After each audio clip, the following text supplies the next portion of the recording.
Tapi saya akan cerita tentang sejarah kurban. Tanggal 17 Juli yang lalu kami pas sowan Pak Quraisy Shihab. Beliau adalah teman Profesor Zaini, abahnya Mbak Ova ketika di Al-Azhar. Ketika Profesor SMA di sana, Pak Quraisy, itu Pak Zaini kakak angkatannya. Jadi dekat sekali dan alhamdulillah kemarin Mbak Najwa juga sambung langsung sama Profesor Ova lewat adik saya, Mama itu. Dan ini itu Bufa, sangat penting ya. Jadi kalau dalam tradisi agama itu silaturahim adalah menyambung sesuatu yang seharusnya tersambung. Saya masih ingat pesanan Pak Zaini berkali-kali beliau bilang saya, agama yang masuk negara enggak konflik itu diantaranya paling spesial itu Indonesia. Karena para wali ini mendampingi kultur daerahnya, tapi tidak benturan. Misalnya kalau orang Jawa dulu pakai sesajen di sawah-sawah, katanya dimakan penunggunya. Ya penunggunya sawah itu kalau dulu ya pikirannya itu makhluk gaib. Di era modern ya penunggunya itu ya kambing, ayam itu. Jadi ya memang yang makan itu akhirnya. Tapi dulu itu aneh diistilahkan dimakan penunggunya. Kalimat penunggu itu apa ya gak jelas, apa dengan tanda petik apa penunggu betul gak jelas. Wali-wali datang tidak mengkafirkan itu tapi terus dirubah jadi sedekah ke tetangga-tetangga. Jadi kultur itu enggak dilawan tapi cukup diubah jadi makani demit menjadi sedekah ke tetangga. Nah, cerita kurban juga seperti itu. Dulu tokoh-tokoh Quraisy penunggu Ka'bah itu dulu sudah ndak tauhid, sudah musyrik kalau dalam bahasa agama. Itu di mana-mana termasuk kebutuhan pokok manusia itu kalau kumpul-kumpul itu makan-makan. Itu mulai dulu. Terus korbannya itu ya pasti perempuan mulai dulu. Jadi hanya bagian masak, boleh makan nanti ngenteni luyan itu, ngenteni bekas-bekasnya. Sehingga yang nyortir Abu Jahal CS itu. Jadi yang kurban harus hewannya bagus, spesial, bahkan enggak boleh dikawinkan. Hewan yang mau dikorbankan itu enggak boleh dikawinkan, enggak boleh pernah dikendarai, enggak boleh pernah dipakai bajak sawah dan sebagainya. Semuanya serba spesial. Nanti dikorbankan di Ka'bah. Yang dijual Ka'bah. Nah, pertanyaannya Ka'bah ini enggak pemakan daging, yang untung ya ketua-ketuanya ini. Karena Ka'bah tidak doyan daging. Dan itu ya di atas namakan Allah, ini demi taqarrub ila Allah, demi itu. Sehingga mereka bilang waqalu hadhihi an'amu wa harsun hijrul la yat'amuha illa man nasa'u bi za'mihim. Ini hewan kurban harus spesial dan yang berhak makan hanya orang-orang spesial, yaitu para penunggu Ka'bah, para sadanatul bait. Tapi karena mereka sudah tidak benar, tidak jujur, Islam mau merubah tradisi itu. Tapi kalau tradisi itu dirubah, maka Islam akan terkenal pelit karena dari acara makan-makan menjadi tidak ada makan-makan. Jadi kadang kebenaran itu harus diganti dengan sesuatu yang tidak ekstrim karena tadi dari acara makan-makan menjadi sama sekali enggak makan-makan. Makanya terus diganti oleh Islam dengan kalimat udhiyah, dengan kata kurban. Nah, kenapa itu harus terjadi? Karena kurban itu sebetulnya syariatnya Nabi Ibrahim, di mana orang Mekah itu memang turunan Nabi Ibrahim, sehingga sisa-sisa makan-makannya masih. Cuma mulai ada melenceng, ada sesajen, ada khurafat, ada bid'ah. Kemudian itu mulai masalah. Terus Rasulullah Muhammad SAW datang ingin benahi itu. Tapi yang dibenahi adalah menghilangkan kemusyrikannya, bukan makan-makannya. Akhirnya diganti oleh udhiyah. Nah, kenapa ada kurban? Kalau dalam banyak literatur, Nabi Ibrahim alaihissalam itu nabi yang paling dengan tanda kutip mengklaim kalau beliau itu orang paling sayang kepada Allah, paling dekat kepada Allah. Enggak ada yang dicintai selain Allah. Beliau memaklumatkan itu baik secara lisan maupun di gemuruh hatinya, di bisikan hatinya, di detak jantungnya, pikirannya seperti itu. Pas itu beliau belum punya putra karena beliau termasuk lambat punya anak. Suatu saat ditakdir punya putra yaitu Ismail. Pas seneng-senengnya jalan, pas seneng-senengnya punya anak, sama Allah disuruh nyembelih. Anak kamu harus kamu sembelih. Ibrahim kaget. Kenapa ya Allah? Kamu adalah orang yang sering ngomong bahwa yang paling kamu cintai saya. Tapi setelah ada anak Kayaknya enggak. Protes Nabi Ibrahim, Pak. Yang benar Gusti. Iya, harus anak kamu. Karena beliau kadung janji, kadung komitmen yang paling dicintai Allah, tidak ada yang lain. Saya akan mencintai engkau ya Allah meskipun harus mengorbankan anak saya. Singkat cerita terus disyariatkannya kurban itu. Ketika Nabi Ibrahim berkomitmen melaksanakan perintah itu, Ismail juga mau nurut, terus sama Allah diganti oleh hewan kurban yang bernama kambing itu. Sehingga versi cerita itu bahwa Allah akan maklumi ketika orang mencintai Allah secara serius, bersamaan dengan itu orang juga mencintai anaknya dengan proporsi masing-masing. Itu di khazanah-khazanah yang saya baca. Versi kedua, tapi ini nanti nggak perlu dipertanyakan. Nanti kalau UGM tanya, itu versi yang paling baik, yang paling benar gimana? Yang tanya juga bid'ah, yang jawab juga bid'ah nanti. Karena itu wilayah yang kadung terjadi. Jadi kalau dalam ilmu hadis itu, kalau kadung terjadi, mbok kamu unggulkan yang mana, tetap saja yang terjadi hanya satu, mau kelewat. Beda dengan istihad solusi. Karena mau terjadi ya kita uji coba. Kalau nggak cocok yang A ya cocok alternatif B, alternatif C. Kalau sudah kelewat, mau gimana? Kalau salah ya salah aja kan. Versi kedua begini. Semoga versi kedua ini yang benar. Kalau ini benar, keren. Nabi Ibrahim itu memaklumatkan diri. Kalau dalam bahasa Arab itu iddia itu mengklaim bahwa dia adalah orang yang paling sayang terhadap makhluk Allah, semua hamba Allah. Terus beliau diterbangkan ke langit. Ya karena UGM ini lembaga akademik, nanti saya baca teksnya. Kalau bahasa Arabnya itu takbirnya. Diterbangkan ke langit, ke alam malakut. Ya tidak usah ditanyakan, tanya terbang gimana, nanti ribet nanti itu. Setelah diterbangkan di langit, wa kadzalika nuri Ibrahim malakutas samawati wal ardh, diperkenalkan alam langit, terus dipertontonkan. Itu ada sekian hamba Allah yang nyabu, yang ngefly, yang dugem, pokoknya yang maksiat-maksiat itu. Ibrahim ditanya sama Allah, gimana itu mereka menurut kamu? Damirhum, habisi saja Allah. Mereka makan rezekimu, hidup di bumimu, tapi mereka tidak mengindahkan engkau. Matikan saja. Sama Allah diturutin. Jalan-jalan lagi sampai 3 kali peristiwa tempat-tempat maksiat itu dihabisin sama Nabi Ibrahim. Beliau minta sama Allah supaya itu dihabisin. Singkat cerita, terus beliau diturunkan sama Allah. Setelah diturunkan, ya Allah tidak jawab, tidak apa. Allah itu punya sunnah, punya tradisi, dengan nabinya itu tidak jawab. Suatu saat Nabi Ibrahim disuruh bunuh anaknya, disuruh nyembelih. Protes kan? Huwa samratu fuadi, ini kekasih saya, putra saya, kenapa engkau nyuruh membunuh? Terus kata Allah, kamu tidak ingat di malam kamu saya mi'rajkan, melihat hamba-hambaku, dan itu yang bikin aku, dan saya cinta sama mereka yang bikin saya, kamu enak saja minta dibunuh. Sengkerian gantian saya yang minta, kamu tidak nurutin gitu. Kamu pas minta saya tidak tak pikir, langsung tak turutin. Kenapa saya yang sekarang minta kamu mikir gitu. Tapi huwa samratu fuadi, itu buah hati saya. Lah memangnya makhluk-makhluk itu makhluk siapa? Saya yang bikin. Kamu enak saja nyuruh bunuh. Nah semenjak itu jadi kearifan kita. Makanya Mbak Ova ini kalau guyonan di dunia kiai, kalau ada majikan bentak pembantunya yang salah meletakkan piring atau gelas, pasti cara berpikir mesti pembantunya ada cantik. Karena kalau salah tok kok dia cantik, itu mesti mikir. Enggak bisa orang bentak orang cantik gitu.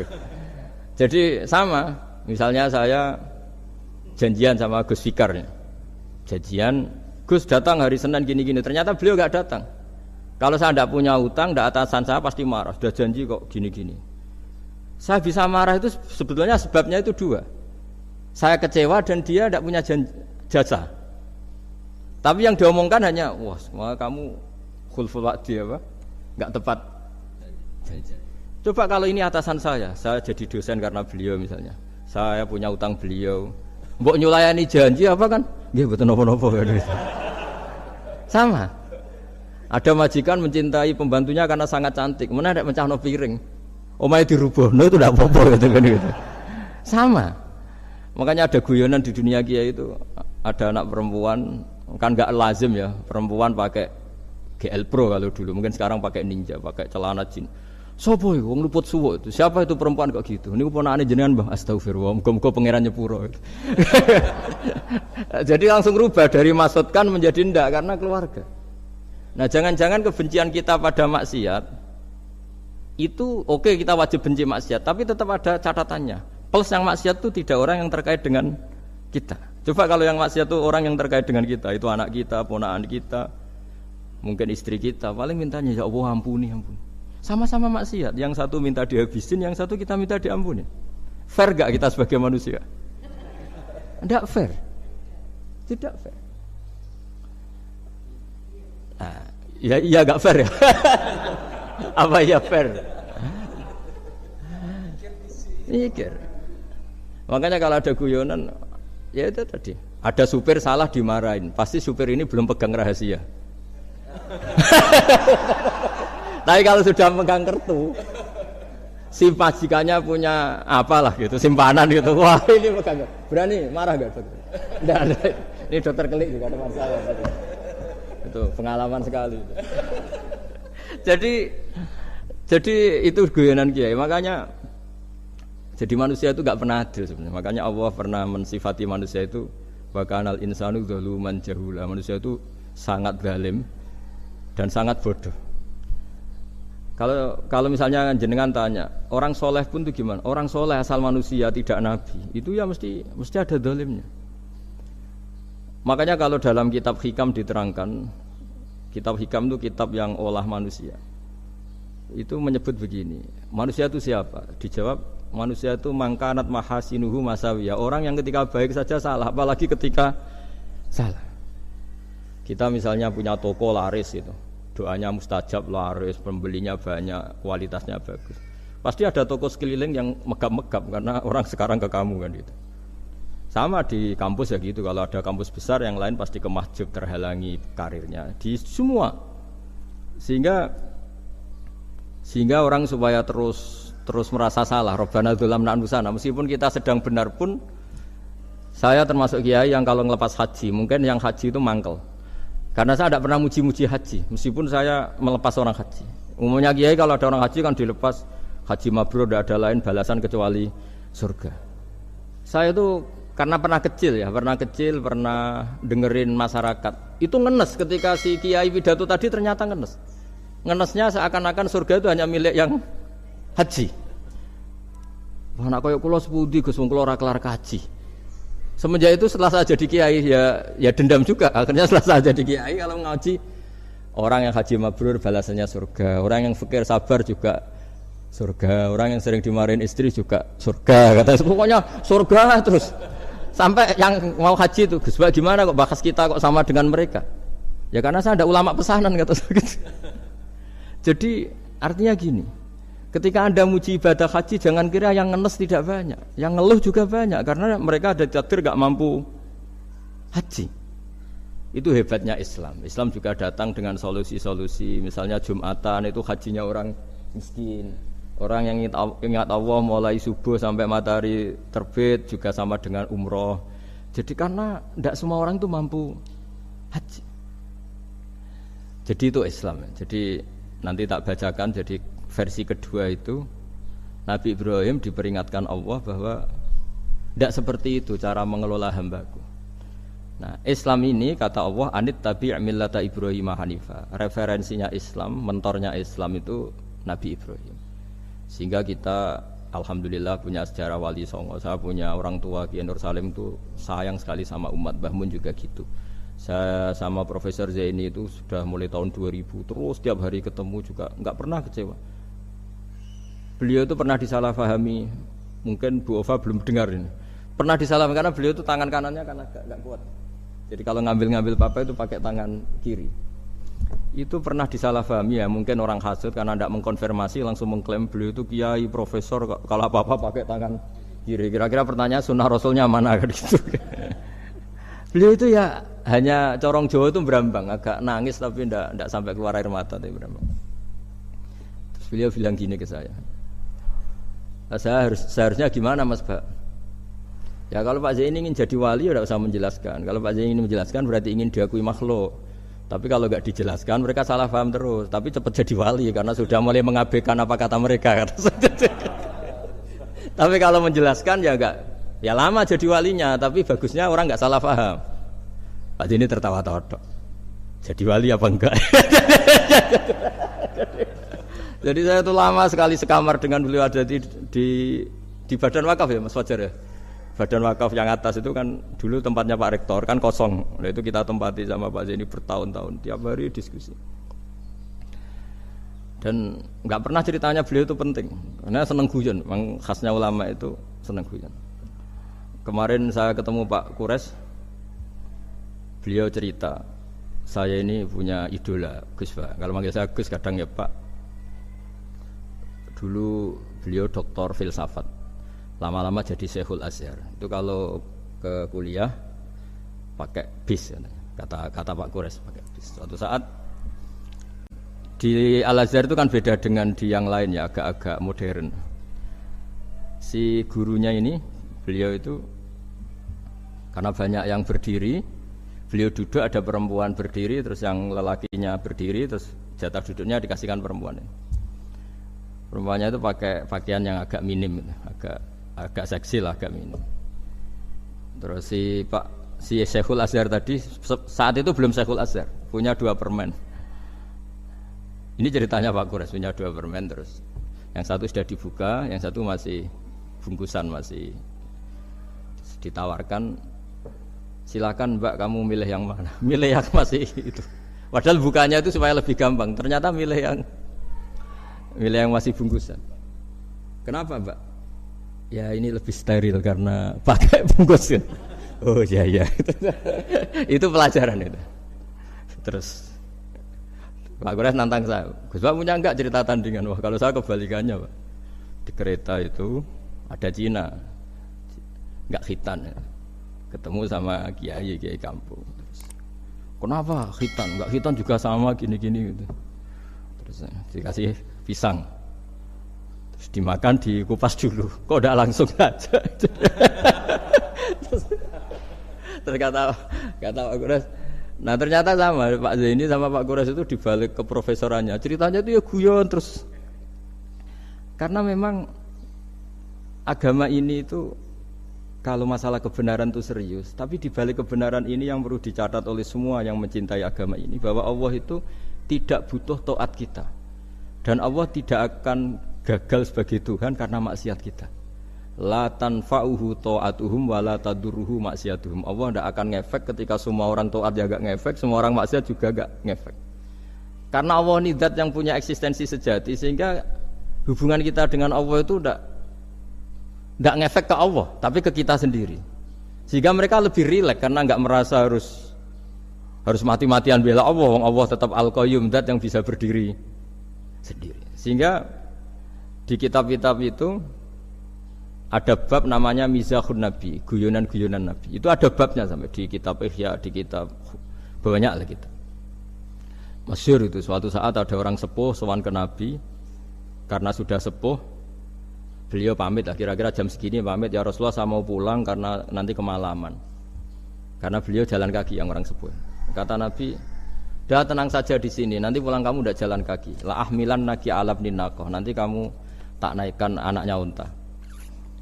Pikirannya orang sepuh tadi namanya anak unta itu ya kecil. Wa ma fa'altu bibni naqah. Apa yang bisa saya lakukan dengan anak unta? Sudah tenang saja. Setelah beliau ngaji lama, ya dikasih unta tua itu. Silakan kamu bawa unta saya ini. Ini kan unta tua, ada anak unta. Ya meskipun tua ya anaknya unta kata Nabi. Ya tapi cerita saja. Meskipun tua juga anaknya unta. Jadi agama itu rileks. Nabi Ibrahim kembali lagi ya karena syariat Ibrahim. Nabi Ibrahim itu pernah minta supaya nyawanya itu diperpanjang karena beliau umumnya orang itu kan ingin nyawa panjang, ingin umurnya panjang. Beliau yakin penting nyawa panjang, umur panjang. Allah tidak jawab enggak apa. Suatu saat ada tamu, orangnya itu sepuh sekali. Nabi Ibrahim karena orang yang sangat menghormati tamu dikasih kurma, anggur. Itu setiap dimakan dikunyah meler lagi keluar. Karena sudah sepuh, enggak ada giginya, dikunyah keluar lagi. Itu jawabnya Nabi Ibrahim, ya Ya Allah, masuk lagi ke kamar, sholat lagi, mengcancel doa panjang umur. Katanya Ibrahim, oh jenengan jawab toh. Gitu. Artinya kalau ingin tua sekali ya nasib kamu kayak itu gitu. Jadi karena beliau tahu itu jawaban terus masuk kamar, oh jawab tuh Gusti jenengan terus membatalkan doanya. Itu Nabi Ibrahim. Kalau orang sekarang enggak, ndonga ngarani, ya tua ya tetap sehat, tetap wah itu. Itu lebih ribet itu. Iya, jadi karena doa itu kalau enggak diperjelas itu ya repot. Ini cerita supaya kita berislam itu ceria. Saya Mbah Mun itu meskipun kiai top, senengannya nggih guyon bapak saya. Tapi guyon itu ada yang wajib. Saya dulu itu janggal. Ini cerita ya, mungkin kalau di kampus-kampus umum agak asing, tapi ini cerita. Nuduh zina itu dosanya besar sekali. Saya ulang lagi, nuduh orang lain zina itu dosanya besar sekali. Disebut bab qadzaf. Saya pernah menjumpai 3 kiai besar Bu Ofa, 3 kiai besar. Kiai top semua. Di majelis itu ada gosip bahwa si A itu punya selingkuhan sama Sri misalnya atau dengan siapalah, dengan perempuan. Itu kalau di Arab itu senengannya pakai Salma, Laila Majnun Salma. Kalau di Jawa itu kasihan korbannya itu. Ya, tapi itu contoh saja ya. Itu si Kiai 3 tadi gak ngefek, malah tanya gini, loh apa perempuannya cantik? Wah cantik sekali Mbah. Cantiknya sampai kayak apa? Malah bicara cantiknya perempuan. Saya itu ya pertama iskal. Ini kiai kok bakas orang apa? Cantik. Orang ayu ya. Setelah majelis itu bubar, yang penggosip tadi, ya yang gosip ini gak kiai, yang pembisiknya ada kiai, yang gosip ini gak kiai. Cuma kiai 3 ini posisi mendengar. Tapi malah tanya cantiknya tadi. Singkat cerita setelah orang itu pulang bilang gini, Gus. Itu kalau saya bilang iya, dengan gosip itu saya ikut qadzaf, saya ikut menuduh orang lain zina. Itu dosa besar. Selain itu saya kiai, kalau saya bilang iya dianggap membenarkan. Maka untuk mengalihkan enggak bicara nuduh, jadi guyon tadi. Jadi guyonnya itu karena kalau kita tadi bilang iya artinya mengiyakan. Dan itu artinya qadzaf, punya dosa besar karena nuduh orang lain zina. Diperparah dia kiai besar kan orang menjadi percaya karena yang ngomong bukan penggosip lagi tapi ya. Maka dialihkan tadi, loh ayo nucung, sampai segitunya kearifan ini. Sehingga dulu ketika Ma'is itu seorang sahabat yang pernah salah besar. Itu Nabi ketika beliau ada gosip salah gitu ya, Nabi masih, jangan-jangan kamu hanya mimpi cung, jangan-jangan kamu hanya megang, tapi tidak sampai zina. Sampai terakhir Nabi tanya, Afi aklikaseun, jangan-jangan otak kamu ini sudah agak error. Saking tidak inginnya Nabi mempercayai hal-hal seperti itu. Nah problem kita di zaman sekarang justru kadang nyari-nyari supaya tahu buktinya. Yang dulu para orang soleh menghindari bukti itu supaya enggak suudzon. Sekarang orang mencari-cari bukti. Padahal itu dilarang, wala tajassasu, orang enggak boleh mencari-cari kesalahan orang lain. Nah itu kearifan-kearifan yang saya dapatkan dari Bapak, dari Mbah Mun, dari Pak Zaini, dari Pak Gures. Mereka orang-orang yang luar biasa menghindari ngomong penting. Sekarang itu orang banyak yang sering ngomong penting. Sebenarnya itu malah salah. Karena kalau ngomong penting itu vonis terhadap orang lain. Tapi kalau kamu rileks, tidak. Nabi dulu itu rileks sekali. Ketika beliau ngaji gini, terus ada pemuda lewat bawa cangkul mengabaikan pengajian Rasulullah. Banyak sahabat bilang, celaka orang itu ada Nabi ngaji kok tidak ikut. Jawabannya Nabi unik. Jangan-jangan dia punya keluarga yang harus kerja, dan kalau harus kerja untuk nafkah keluarganya itu juga ibadah. Itu ya sunnah saya. Jadi Nabi rileks saja, tidak tersinggung, tidak. Nah, kenapa kita butuh rileks? Karena kebenaran sekali dipaksakan itu jadinya benturan. Dan itu wali-wali Songo itu dulu sudah berpikir seperti itu. Sehingga Pak Zaini yang sering ngendikan sama saya, kita ini bisanya mengikuti Mas Bah, kalau manggil saya Mas, tidak bisa benturan. Sehingga tadi ada modifikasi dari sesajen menjadi sedekah, dari apa menjadi apa. Jadi tidak langsung benturan. Dan itu khazanahnya, bacaan-bacaannya banyak sekali. Termasuk peristiwa Udhiyah tadi. Jadi dulu kurban itu dipakai ajang orang-orang tokoh Quraisy supaya dapat daging yang bagus di atas namakan Ka'bah. Jadi agama ini dijual mulai dulu. Kunane kuno agama ini dijual. Dan agama mulai dulu ya prospek. Ka'bah itu bisa menyedot wisatawan berapa, wisata religi. Sehingga dulu ada Ka'bah tandingan, perhitungannya juga ekonomi. Jadi mulai dulu itu ya sudah seperti itu, mau apa Mang Allah bikin dunia seperti ini. Jadi dulu mulai dulu agama itu ya sampai orang Yahudi gak mau iman sama Nabi ya pikirannya sederhana, kalau saya tokoh banyak yang sowan, banyak yang ngasih-ngasih. Kalau saya ikut Muhammad, saya anak buah, yang ngasih saya siapa itu? Jadi perhitungannya juga ekonomi. Jadi ketika Abraham mau bikin Ka'bah tandingan, itu perhitungannya juga ekonomi. Jadi ribet kan memang kalau manusia itu sudah ribet. Tapi Islam ini datang bukan untuk itu, tapi memaklumi itu. Itu hebatnya Nabi Ibrahim. Ketika beliau berdoa, ya Allah, keluarga kami saya tempatkan di Mekah. Rabbana liyuqimus sholata faj'al af'idatam minan nasi tahwi ilaihim warzuqhum minas samarat. Cuma menurut Islam dibalik, ya Allah, kita ini ingin anak-anak kami ini bersujud kepada Engkau, ingin anak-anak kami ini melakukan sholat. Tapi mereka ini manusia yang untuk ketahanan hidupnya butuh makan, butuh rizki, butuh ekonomi. Maka tolong ekonominya dijaga ya Allah. Jadi dibalik, demi sholat menjaga ekonomi. Jangan dengan demi ekonomi meninggalkan sholat. Jadi dibalik, jadi demi sholat menjaga ekonomi. Juga termasuk menjaga politik.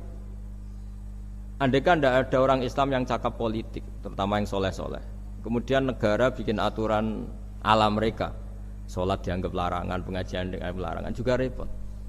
Makanya mulai dulu kiai-kiai itu ya politik, karena nggak ingin negara ini diatur oleh orang yang anti sholat, anti agama. Karena kalau negara terserah yang sedang jabat, kemudian yang jabat tidak soleh, bisa nganggap maksiat-maksiat tidak ilegal, yang pengajian justru ilegal. Nah, di sini kenapa banyak orang-orang soleh dulu ya rata-rata ya berpolitik mulai sebelum kemerdekaan sampai setelah kemerdekaan. Jadi itu ada filosofinya. Nah, bahwa ada oknum-oknum yang tidak seperti itu ya monggo, itu oknum. Tapi sebetulnya awal-awalnya kenapa banyak orang soleh yang politik, karena nggak ingin negara ini dipimpin oleh orang-orang yang anti agama, anti kebaikan. Sehingga berkahnya apa? Berkahnya negara ini berkonstitusi secara Islami. Meskipun tidak negara Islam, tapi tadi hak-hak asasi manusia terjaga, hak belajar, hak beragama, hak ibadah. Coba bayangkan kalau kita jadi korut, Korea Utara kan pusing. Jadi, nah itu uniknya, lagi-lagi ini cerita uniknya. Itu mulai dulu itu tidak ada benturan. Ketika ada Masumi, ada Partai NU, ada macam-macam. Muhammadiyah datang di Jogja itu Mbah Ahmad Dahlan itu teman dekatnya Mbah Hasyim. Saya tahu banyak tentang, namanya dulu Darwis. Itu dulu ngajinya sama pernah buyut-buyut Qiyami di sini. Dulu ngaji Mbah Soleh Darat, Mbah Ahmad Dahlan sama siapa itu Mbah Hasyim. Ketika di Mekah yang Mbah Ahmad Dahlan ngaji Syekh Khotib Minangkabau itu ya sama Mbah Hasyim. Nah kebetulan Mbah Ahmad Dahlan hidup di Jogja yang zaman itu sudah khurafatnya kayak apa, karena ada sistem agama yang sangat, menurut beliau sangat jauh dari Islam yang murni. Terus beliau revolusinya seperti itu. Yang Mbah Hasyim nempat di Jombang. Nah itu kan murni ilmu sosial, murni muqtadul hal. Terus beliau punya metode yang berbeda, tapi enggak masalah, mulai dulu enggak masalah. Kemudian jadi kalau yang kadang-kadang memasalahkan tuh ya memang yang enggak tahu masalah. Sebenarnya dulu itu ya biasa aja, karena ya itu urusan metode, urusan. Saya teruskan masalah udhiyah. Jadi yang diceritakan Nabi Ibrahim tadi, bahwa benci seseorang kita atas namakan maksiat itu tidak segampang itu. Karena jangan-jangan kebetulan yang maksiat itu keluarga kita. Apakah kita punya kebencian yang sama saat yang maksiat itu keluarga kita, atasan kita, teman kita? Ya kayak tadi. Kalau saya corong jodi belenjani janji, ada orang janji sama saya enggak tepat waktu, saya bisa marah, itu pasti sebabnya jelas. Itu bawaan saya enggak berjasa sama saya. Kalau kata dokter Gelik enggak cantik ya. Tapi kalau itu orang yang misalnya rektornya bilang, maaf ya saya tidak bisa datang hari ini, tidak apa-apa. Pasti manut itu. Atau yang nyelayan janji kiai itu, cuma ngurus itu teko itu. Ini betul apa-apa. Gayane aja kita marah karena khulful wa'di ingkar Ingkar janji. Sama. Intinya Nabi Ibrahim itu coba kalau yang maksiat itu anak kamu berharap saya ngasih tobat kan, bukan langsung tak habisin kan. Intinya Allah ingin bilang ke Nabi Ibrahim, andai kan yang maksiat itu anak kamu, ingin saya menghabisi apa tak kasih tobat? Ya kasih tobat ya. Ya seperti itu saya yang bikin. Maka di Al Azhar sana kalau cerita orang-orang alim itu masyhur ini. Ada tempat maksiat mau dihabisin sama orang-orang yang sangat keras. Ketemu Syekh Mutawalli Syarawi, ditanya, andai kan mereka mati saat maksiat, itu mereka ke surga apa ke neraka? Ya ke neraka. Terus ditanya sama Syekh Mutawalli, kalau mereka ke neraka, akan adzalika muradan Nabi? Apa seperti itu yang digandaki Nabi? Umatnya mati terus masuk neraka karena belum tobat? Tidak, Nabi inginnya mereka tobat dulu. Ya sudah, jangan dihabisin. Kamu berproses ikut mentobatkan mereka. Kebetulan ini mau mendengar. Jadi kita lunak, kita baik itu ya semuanya ingin la'allahum yarji'un, semoga mereka kembali, mereka tobat. Bukan lunak dengan arti mengakui maksiat itu satu kebaikan, itu yang bahaya. Kalau lunak sampai mengakui itu maksiat itu kebaikan, itu bahaya sekali. Tapi kita lunak karena kita ingin berproses untuk bertobat. Karena tadi kalau kita punya nurani itu mesti, andai kan yang maksiat itu anak kita atau teman dekat kita atau orang yang berjasa sama kita, apa kita bisa tegas? Kira-kira gimana? Bisa kamu tegas sama anak kandung? Berat. Ditantang minggat saja pusing gitu. Ya, makanya terus ini saya baca teks aslinya ya, supaya mungkin sebagian yang punya kitabnya atau memang punya tradisi akademik supaya mendengar ini. Saya baca ini versi yang kedua ini di kitab Hikam. Kitab Hikam juga termasuk kitab pegangan para kiai, halaman 4 juz 2. Diredaksikan gini, waqad adzaballahu ta'ala, ini masih tentang kurban. Waqad adzaballahu ta'ala khalilahu Ibrahim fi ba'di mawatinihi al-azimah. Jadi Allah kalau dalam bahasa Arab memberi teguran itu namanya takdib. Makanya kalau orang nakal itu, kalau orang Jawa bilang kurang ajar. Sebenarnya ajar itu kan tahun ajaran baru. Ajar itu kan barang baik. Ya kan disebut tahun ajaran baru. Pengajaran, ajar itu kan barang baik. Jadi kalau kurang ajar berarti kurang baik. Itu bahasa Arabnya orang yang kurang ajar perlu diajari. Itu kalau orang Arab bilang ditakdib. Diwarai toto kromo, diadabkan. Jadi belum punya adab diadabkan. Itu udah, tapi tentu Nabi Ibrahim nggak sampai kurang ajar. Ini kan cerita bahasa ya. Jadi kalau sebenarnya ajar itu udah buru-buru sama kurang ajar, berarti orang ini kurang pelajaran, kurang. Tapi di Jawa itu agak salah kaprah. Kalau kurang ajar itu ekstrim. Misalnya duduk di meja itu disebut kurang ajar. Sebenarnya ada se-ekstrim itu. Saya teruskan ya. Terus wa 'allamahu kaifa yatakhallaqu bihadzal khuluqil karim inda tilaihi alal asrar. Terus disebutkan anak Ibrahim annahu arhamul khalqi qol farafa'ahu wa ta'ala hatta asyrafa ala ahlil ardi. Nabi Ibrahim diterbangkan ke langit sehingga melihat di bumi yang maksiat-maksiat itu. Faqala ya rabbi damirhum, habisi saja. Terus faqala wa ana arhamu bi ibadi minka ya Ibrahim ihbit fala allahum yatubun wa yarjiun. Jadi setelah permintaannya semua dikabulkan, dihabisin sama Allah, terakhir cobalah kamu sekali-kali dakwah ke mereka. Kamu belum pernah dakwah kok tahu-tahu minta mereka dihabisin. Coba kamu dakwah, jangan-jangan mereka mau kembali. Nah terus sebagian cerita itu terus diteruskan ketika suatu saat Ibrahim akhirnya diminta menyembelih putranya. Inni arafil manami anni atfahuka fangzur mata tara. Falamma tashammara lidzalik wa akhadha sikin biyadihi qala Allahumma hadza waladi wa thamratu fuadi wa ahabbun nasi ilayya. Ya Allah, ini buah hatiku, ini orang paling saya cintai. Kenapa engkau menyuruh ini supaya saya bunuh? Terus beliau dijawab sama Allah, ama ta'lamu anni rahimun bi ibadi kama anta syafiqun bi waladik. Fa idza sa'altani ihlaka 'abdi as'aluka dzabha waladik wahidan bi wahidin. Jadi kalau dulu kamu minta supaya hamba saya tak habisin karena maksiat, sekarang saya juga minta kamu menghabisi anak kamu. Tapi ini kan anak saya, sama itu hamba saya yang bikin juga saya. Nah semenjak itu Ibrahim dianggap sebagai bapak kasih sayang. Karena semenjak itu terus beliau orang yang paling sayang. Sampai ada 3 nabi yang menjadi metodenya Rasulullah SAW sebagai mentornya. Kalau Nabi Nuh melihat kemaksiatan langsung bilang, Rabbi la tazar alal ardi minal kafirina dayaro, habisi semua ya Allah. Tapi kalau Nabi Ibrahim apa? Faman tabi'ani fa innahu minni wa man asani fa innaka ghafurur rahim. Orang yang ikut saya ya karuan kelompok saya, dan yang sebelum ikut semoga engkau mengampuni. Tentu lewat proses dakwah, lewat proses. Nah, Wali Songo, kembali ke Wali Songo dan para guru-guru kita, itu seperti itu semua. Jadilah Islam yang di Indonesia, Islam rahmatan lil alamin itu konstruksinya ya dari ilmu-ilmu seperti ini. Bacaannya seperti ini. Karena ternyata kita tegas tadi ujung-ujungnya karena itu tidak cantik, tidak atasan kita, tidak berjasa sama kita. Kamu kalau ada supir telat, supir kok telat datang kantor gitu, pasti supir itu belum pegang rahasia. Setelah pegang rahasia tak jamin aman itu meskipun telat. Karena lebih ngeri pasti. Artinya manusia itu kayak apa ngeklaimnya tegas, disiplin, objektif. Kira-kira iya apa enggak? Enggak lah kayaknya ya. Ya pasti tadi.